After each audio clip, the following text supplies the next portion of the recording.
राष्ट्रवादीचा बालेकिल्ला मानल्या जाणाऱ्या साताऱ्यात आज शरद पवारांच्या उपस्थितीत शरद पवार गटाचे लोकसभेचे उमेदवार शशिकांत शिंदे यांचा आज उमेदवारी अर्ज भरण्यात आला। उमेदवारी अर्ज भरण्यापूर्वी राजवाडा ते पोवई नाका परिसरात शक्तीप्रदर्शन देखील करण्यात आले। लोकसभेचे उमेदवार शशिकांत शिंदे यांचा उमेदवारी अर्ज भरण्यास उद्धव ठाकरे गटाचे व काँग्रेसचे नेते उपस्थित असल्याने सामान्य जनतेचा व कार्यकर्त्यांची मोठी गर्दी पाहायला मिळाली। शिवसेना उद्धव ठाकरे गटाचे नेते इतिहास अभ्यासक नितीन वानुगडे पाटील व काँग्रेसचे नेते पृथ्वीराज चव्हाण यांच्यासह इतर नेते उपस्थित होते। अशाच वेगवान घडामोडींसाठी वेगवान सातारा लाईक करा, शेअर करा, सबस्क्राईब करायला विसरू नका। नेहमी पाहत रहा वेगवान सातारा।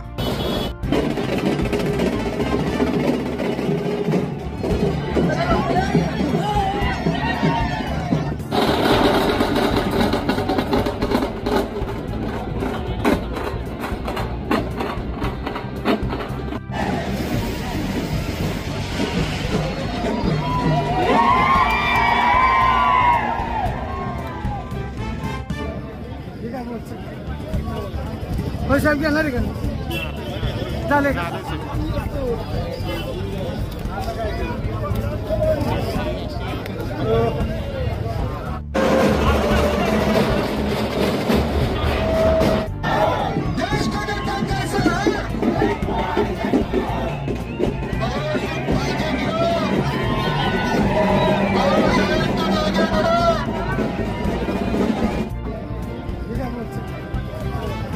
पैसा घेणार आहे का चालेल